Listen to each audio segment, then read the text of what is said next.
नमस्कार दोस्तों। ITI electrician second year के लिए जो हम एमसीक्यू सीरीज चला रहे हैं सीबीटी एग्जाम के लिए, उसमें आज का वीडियो चौथा वीडियो है। पीछे 3 वीडियो हो चुका है। चौथा वीडियो में डीसी मोटर स्टार्ट करने वाले हैं। डीसी मोटर का पहला क्वेश्चन आपके सामने है, तो आइए डीसी मोटर का पहला क्वेश्चन देखते हैं। Which instrument is used to measure armature binding resistance? मतलब measure armature binding resistance, armature binding की रेजिस्टेंस मेजर करने के लिए कौन सा मेथड अपनाई जाती है? तो हम पहले आपको बता दें जानकारी के लिए कि आर्मेचर बाइंडिंग का प्रतिरोध कम से कम होता है, और कम से कम प्रतिरोध मेजर करने की जो विधि होती है, दो विधि होती है। पहला केल्विन डबल ब्रिज मेथड और दूसरा पोटेंशियोमीटर। तो पोटेंशियोमीटर मेथड कम से कम प्रतिरोध मेजर करता है और केल्विन डबल ब्रिज मेथड कम से कम प्रतिरोध मेजर करता है। तो आर्मेचर बाइंडिंग का प्रतिरोध मेजर करना है जो कम से कम होता है, 1 ओम से भी कम होता है, तो इसलिए केल्विन डबल ब्रिज मेथड इसका 1 ओम तक मेजर करने के लिए प्रयोग किया जाता है। जो मेगर होता है, मेगा ओम में, लाखों में जो प्रतिरोध होता है उसका मेजर करते हैं। मतलब हाई मान का प्रतिरोध मेजर करने के लिए मेगा ओम का, और मीडियम प्रतिरोध मेजर करने के लिए मल्टीमीटर और सीरीज टाइप ओमीटर का प्रयोग करते हैं। तो आते हैं अगले। आर्मेचर बाइंडिंग का प्रतिरोध कम होता है, इसलिए D option is a right answer. कम प्रतिरोध मेजर करने के लिए केल्विन डबल ब्रिज मेथड होता है। आते हैं अगला क्वेश्चन कि which instrument is used to test armature binding for short and open circuit? देखिए, शॉर्ट सर्किट, चाहे ओपन सर्किट, चाहे ग्राउंडिंग के लिए किसका प्रयोग करते हैं? वो भी आर्मेचर बाइंडिंग के लिए। Test armature binding, armature binding की टेस्ट करने के लिए कौन सा टेस्ट? तो शॉर्ट सर्किट, ओपन सर्किट अथवा ग्राउंडिंग के लिए एक्सटर्नल ग्राउलर का प्रयोग करते हैं। Option C is a right answer. क्या होता है एक्सटर्नल ग्राउलर? एक्सटर्नल ग्राउलर ये है, एक्सटर्नल ग्राउलर में भी शेप की आकृति एक बनी होती है, इसके अंदर भी एक बाइंडिंग की गई है जो सप्लाई से जोड़ते हैं, जो प्राथमिक और सेकेंडरी, इसी पर आप आर्मेचर रख देंगे। बाहर से रखी जाती है इसलिए एक्सटर्नल ग्राउलर। इसको ग्राउलर और बाहर से आप रखेंगे आर्मेचर को, तो इसी पर रखा जाता है, तो आर्मेचर इस पर रख देंगे। और जब इसको सप्लाई देकर चालू करेंगे तो ट्रांसफार्मर की भांति कंपन करने लगते हैं, तो हम लोग चेक कर लेते हैं शॉर्ट सर्किट, ओपन सर्किट और ग्राउंडिंग के लिए दो सही की नहीं है, तो इसको कहते हैं एक्सटर्नल ग्राउलर। जो सवाल यही था शॉर्ट सर्किट और ओपन सर्किट के लिए। एक दिया है इसमें इंटरनल ग्राउलर, एक दिया है। तो जो इंटरनल ग्राउलर ये है, इंटरनल ग्राउलर का प्रयोग डीसी, बड़ी बड़ी डीसी मशीन के आर्मेचर बाइंडिंग की टेस्ट करने के लिए की जाती है। जो बड़ी बड़ी मशीनें होती है ना, उसमें जो आर्मेचर बाइंडिंग होता है वह स्टेटर पर की जाती है। क्यों स्टेटर पर की जाती है? क्योंकि बड़ी मशीनों में जो बाइंडिंग करनी होती है, ज्यादा बाइंडिंग करनी होती है, तो रोटर पर आप कर देंगे तो भारी हो जाएगी, जिसे रोटेट करने में दिक्कत होगी, ज्यादा टॉर्क नहीं उत्पन्न होगी, तो रोटेट ज्यादा नहीं हो पाएगी। इसलिए आर्मेचर बाइंडिंग को स्टेटर पर रख दी जाती है, और इतना भारी मशीन को आप इस पर रख नहीं सकते हैं, इसलिए इंटरनल ग्राउलर का प्रयोग करके और बारी बारी से स्लॉटों पर चेक कर ली जाती है। तो इंटरनल ग्राउलर बड़े बड़े डीसी मशीनों में चेक करने के लिए की जाती है, और एक्सटर्नल ग्राउलर छोटी छोटी डीसी मशीनों को चेक करने के लिए की जाती है। तो external growler C is a right answer. Short circuit और ग्राउंडिंग और ओपन सर्किट की टेस्ट करने के लिए की जाती है एक्सटर्नल ग्राउलर का। जो अगला क्वेश्चन है हमारा कि डीसी मोटर की गति नियंत्रण विधि का क्या नाम है? तो देखिए, पहले तो यह कौन सा डीसी मोटर है? तो सीरीज टाइप डीसी मोटर है। पहचान में कैसे आएगा? तो जो ये आर्मेचर है, आर्मेचर के साथ सीरीज में फील्ड बाइंडिंग है, तो आर्मेचर के साथ सीरीज में फील्ड बाइंडिंग, तो यह हो गया DC series motor. DC series motor में गति नियंत्रण करना है, तो आर्मेचर के साथ पैरेलल में लगाया है एक वेरिएबल रेजिस्टेंस। तो आर्मेचर के साथ पैरेलल में रेजिस्टेंस लगा देने से आर्मेचर का ओवरऑल प्रतिरोध बहुत कम हो जाएगा। अब प्रतिरोध का मान बहुत कम, तो करंट बहुत ज्यादा आने लगेगा। तो यानी फील्ड फ्लक्स में जो करंट होगी, करंट ज्यादा तो फ्लक्स ज्यादा, अब फ्लक्स ज्यादा तो स्पीड कम हो जाएगा। कैसे? तो जो स्पीड का फॉर्मूला होता है एन बराबर ईबी बैक ईएमएफ बटा में फाई। तो प्रतिरोध आर्मेचर के साथ पैरेलल में लगा देने से प्रतिरोध कम हो गया, प्रतिरोध कम हो गया तो करंट ज्यादा तो फ्लक्स ज्यादा। तो जब फ्लक्स ज्यादा हो जाएगा तो स्पीड अपने आप कम। यानी डाइवर्टर मेथड में आर्मेचर डाइवर्टर मेथड में फ्लक्स का मान बढ़ता है, स्पीड का मान कम होता है। और यह है कौन सा? तो आर्मेचर डाइवर्टर मेथड है, यानी D option is a right answer. Armature के साथ डाइवर्ट किया जा रहा है, तो इसलिए आर्मेचर डाइवर्टर मेथड है यह डीसी मोटर। आते हैं अगला क्वेश्चन की तरफ। जो अगला क्वेश्चन है कि which binding wire is used for DC field coil? मतलब जो डीसी फील्ड कॉइल होती है ना, डीसी मशीन की जो फील्ड कॉइल होती है, किस वायर का बना होता है? तो कॉपर वायर का बना होता है, और उस पर से इंसुलेशन की गई होती है। तो उस जो इंसुलेशन कर दी जाती है उसको किस नाम से पुकारते हैं? तो इनेमल्ड, तो super enamelled copper wire. Option A is a right answer. A is a right answer. Super enamelled copper wire का प्रयोग फील्ड बाइंडिंग करने के लिए की जाती है। आते हैं अगले क्वेश्चन की तरफ। जो अगला क्वेश्चन है हमारा कि डीसी मोटर की गति की गणना करने के लिए किस सूत्र का प्रयोग करते हैं। हम अभी पीछे बताए थे ना कि गति की गणना करने के लिए जो एन होता है ईबी बटा में फाई होता है, तो ईबी बटा में phi, A option is right answer. अच्छा, कैसे आया फॉर्मूला, तो आपको पता होगा कि जो बैक ईएमएफ के लिए फॉर्मूला होता है, बैक ईएमएफ के लिए फाई जेड एन पी बटा में 60 ए। तो जब डीसी मशीन आप बना लेंगे तो पैरेलल पाथ फिक्स होगा, पोल की संख्या फिक्स होगी, और क्या होगा ना कि कंडक्टर की संख्या भी फिक्स हो जाएगी। फ्लक्स और स्पीड मतलब वो धारा पर निर्भर करेगी। तो क्या करेंगे, यहां से ईबी बराबर जेड बचा और एन बचा, और यहां तो कुछ है ही नहीं है, तो यहां से आप खुद देख ले, जो स्पीड होगा जेड फ्लक्स बचा है यहाँ पे, तो जो स्पीड होगा फ्लक्स इसके बटा में आ जाएगा, ईबी बटा में फाई, तो ईबी बटा में फाई एन के लिए, तो मतलब यही फॉर्मूला से आता है। इस फॉर्मूला को ध्यान से देख लीजिएगा। तो स्पीड क्या होता है, बाइक एम ए बटा में फाई। आते हैं अगला पर कि 4 पोल डीसी मोटर की आर्मेचर में डुप्लेक्स लैप बाइंडिंग कितने बाइंडिंग में कितने समांतर रास्ते होंगे, समांतर पथ कितने होंगे, किसमें पूछा है, तो डुप्लेक्स लैप बाइंडिंग में। तो देखिए लैप जो बाइंडिंग होते हैं, लैप बाइंडिंग में ए बराबर पी होता है, और हम एक फॉर्मूला बताए थे पैरेलल पाथ के लिए कि एम पी लैप के लिए, और जो वेव होता है, वेव के लिए जो पैरेलल पाथ का फॉर्मूला होता है एम एम 2m होता है, इसके जो फॉर्मूला होता है ना वो 2m होता है, 2m। तो वेव नहीं पूछा है, लैब पूछा है, लैब। तो यहां से पैरेलल पाथ डुप्लेक्स है इसलिए 2, और p पोलो की संख्या, जो पोलो की संख्या होती है 4 पोल दिया है तो 4, तो यहां से 4 दूना के 8 हो जाएगा, 4 दूना के 8। ये जो होता है ना ये सिंप्लेक्स बाइंडिंग के लिए होता है, नहीं तो यहाँ पर भी m होता है, सिंपल के लिए 1 रख देंगे तो a बराबर p हो जाता है। तो ए बराबर लैप बाइंडिंग के लिए 8, तो इसका 8 आंसर है। मतलब ध्यान दीजिए कि डुप्लेक्स लैप बाइंडिंग होगा और 4 पोल, तो 4 दूना के 8 होगा पैरेलल पाथों की संख्या।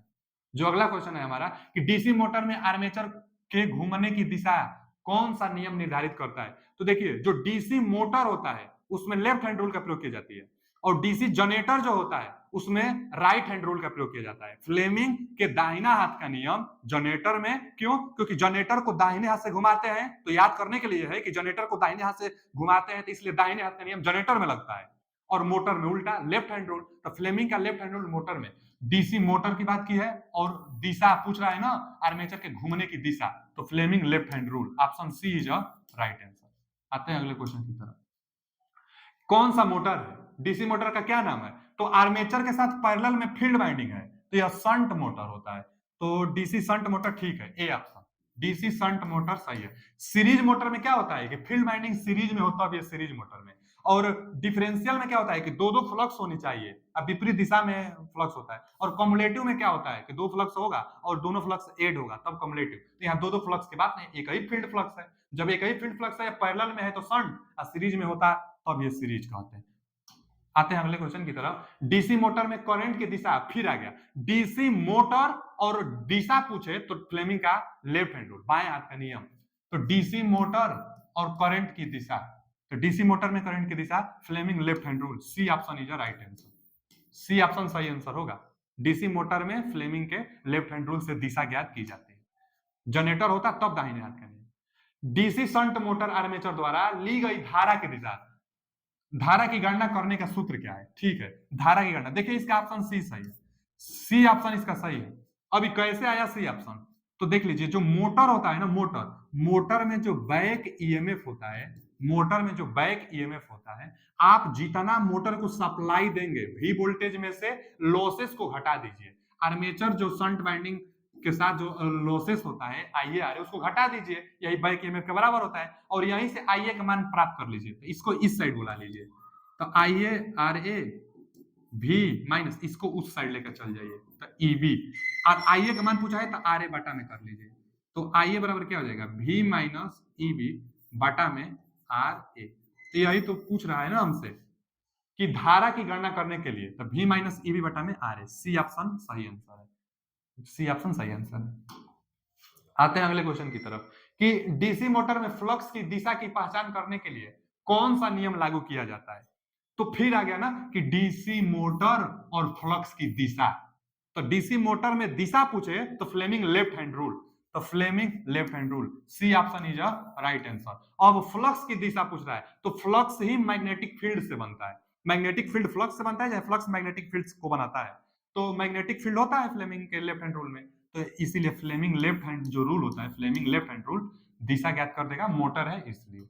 आते हैं अगला क्वेश्चन कि डीसी मोटर का प्रकार का नाम बताइए, यह कौन सा डीसी मोटर है? तो आप खुद देख लीजिए कि दो दो पहले तो फील्ड है, तो कंपाउंड होगा। अच्छा, कंपाउंड में भी कौन सा है? तो शॉर्ट शंट कंपाउंड है कि लॉन्ग शंट कंपाउंड है?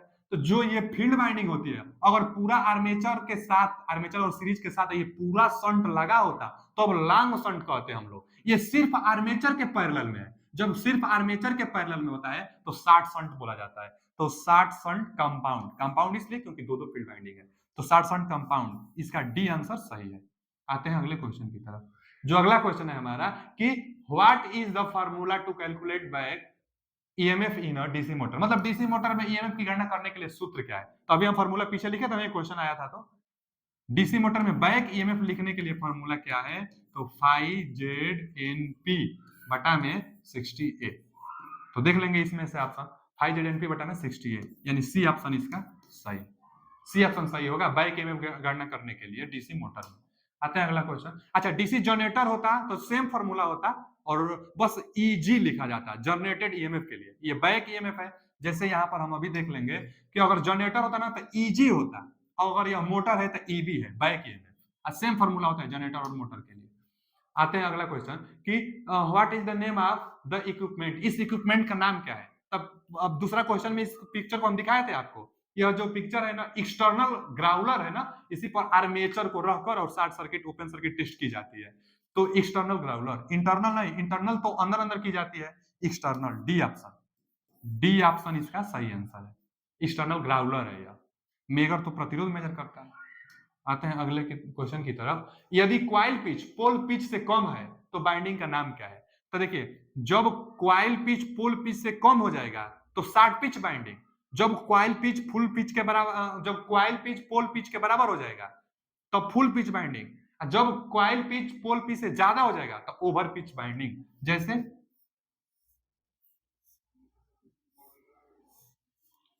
अब देखिए, ये यहां से यहां तक मान लीजिए आप कि एक एन है सिरा, एक एस सिरा है, तो यहां से यहां तक ये जो बाइंडिंग की गई है ना, यह फुल पिच बाइंडिंग है, क्योंकि जो क्वाइल पिच है इतना ही क्वाइल पिच है, हम बाइंडिंग किए हैं, यह फुल पिच बाइंडिंग किए हैं। आज शॉर्ट पिच बाइंडिंग कब करते हैं हम? तो यहां से ले जाते, यहां से ले जाते, यहां से ले जाते, यहां से ले जाते, यहां से ले जाते, और पहले ही हम ला देते, पहले ही तो इतना शॉर्ट कर दिए, तो तब ये शॉर्ट पिच बाइंडिंग होती है। तो यही बोल रहा है कि क्वाइल पिच पोल पिच से कम है, पोल पिच से क्वाइल पिच कम है तो शॉर्ट पिच बाइंडिंग, यानी option D, D option short coded binding होती है। आते हैं अगले क्वेश्चन की तरफ। जो हमारा अगला क्वेश्चन है कि डीसी 4 पॉइंट स्टार्टर में होल्डिंग क्वाइल से जुड़े श्रेणी प्रतिरोध का उद्देश्य क्या है? पहले तो ये 4 पॉइंट स्टार्टर है, स्टार्टर का डीसी मशीन में स्टार्टर का प्रयोग करंट को लिमिट करने के लिए करते हैं कि बहुत हाई करंट आ जाए तो जिससे यह कंट्रोल कर ले, इसलिए स्टार्टर का प्रयोग करते हैं। अब कौन सा स्टार्टर है? तो 4 पॉइंट स्टार्टर, देख लीजिए 1 2 3 4, इसलिए इसको 4 पॉइंट स्टार्टर कहते हैं। अच्छा, इन 4 पॉइंट स्टार्टर में जो यहां पर एक क्वाइल है इसको होल्डिंग क्वाइल कहते हैं। क्यों होल्डिंग क्वाइल? क्योंकि जो हैंडल है ना, हैंडल जाकर इसी में ना मैग्नेटिज्म के चलते लॉक हो जाता है, ये हैंडल को यह पकड़ लेता है। जब हैंडल को यह पकड़ लेगा, जब यह हैंडल को पकड़ लेगा, इसलिए इसको हम लोग कहते हैं नो वोल्ट क्वाइल अथवा होल्डिंग क्वाइल। होल्डिंग क्वाइल के साथ एक यहां पर रेजिस्टेंस लगाया गया है, देखिए ध्यान से, होल्डिंग क्वाइल के साथ एक रेजिस्टेंस लगाया गया है। यह क्यों लगाया गया है, यही सवाल पूछ रहा है कि होल्डिंग क्वाइल के साथ रेजिस्टेंस क्यों लगाते हैं, क्या उद्देश्य है?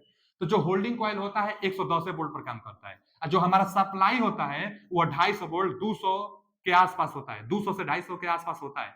तो वोल्टेज बहुत ज्यादा है, और वो कैसे कंट्रोल करेगा? एक रेजिस्टेंस अलग से लगाना ही पड़ेगा। तो यह प्रोटेक्टिव रेजिस्टेंस है, देखिए लिखा भी गया है कि प्रोटेक्टिव रेजिस्टेंस है, यह करंट को लिमिट करेगा।